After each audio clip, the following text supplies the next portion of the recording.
You use muscles every day to do activities. This woman is using muscles to breathe, circulate blood, and move her hand to take notes. Your cardiac and smooth muscle tissues are involuntary. You do not consciously control their actions. Skeletal muscle works under voluntary control. Skeletal muscles are composed of bundles of muscle fibers. Muscle fibers are long cylindrical cells containing several nuclei. Muscles will contract or relax when they receive signals from the nervous system. A neuromuscular junction is the site of the signal exchange. This is where the synaptic bulb of an axon terminal and muscle fiber connect. Muscle fibers are composed of many myofibrils. A myofibril contains contractile units called sarcomeres. Sarcomeres run adjacent to one another down the length of the myofibril. Each sarcomere consists of alternating thick and thin protein filaments, giving skeletal muscle its striated appearance. The muscle contracts when these filaments slide past each other. The thick filaments are myosin, which are anchored at the center of the sarcomere, called the M line. The thin filaments are composed of the protein actin, which are anchored to the Z lines on the outer edges of the sarcomere.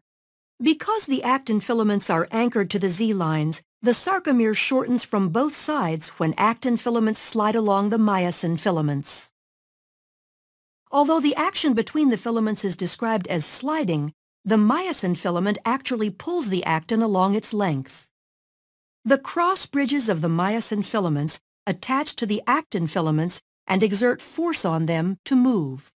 This action is known as the sliding filament mechanism of muscle contraction.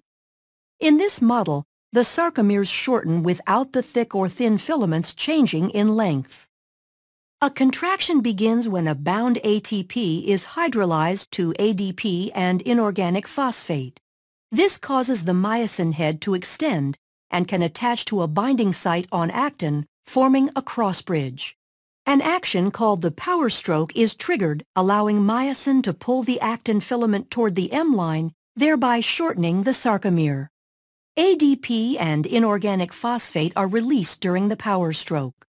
The myosin remains attached to actin until a new molecule of ATP binds, freeing the myosin to either go through another cycle of binding and more contraction or remain unattached to allow the muscle to relax.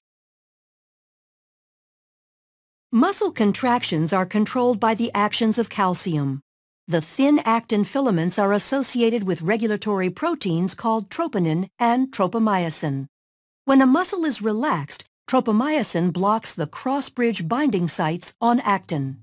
When calcium ion levels are high enough and ATP is present, calcium ions bind to the troponin, which displaces tropomyosin, exposing the myosin binding sites on actin.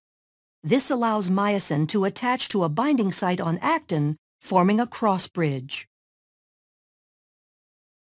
Calcium ions are stored in the sarcoplasmic reticulum and are released in response to signals from the nervous system to contract. Neurotransmitter molecules are released from a neuron and bind to receptors, which depolarizes the membrane of the muscle fiber. The electrical impulse travels down the T-tubules and opens calcium stores. Calcium ions flow to the myofibrils, where they trigger a muscle contraction. As the actin and myosin slide along each other, the entire sarcomere shortens as the Z lines draw closer to the M line. As the sarcomeres in myofibrils contract, the entire muscle fiber will shorten. When muscle fibers contract in unison, a muscle can produce enough force to move the body, allowing you to take notes.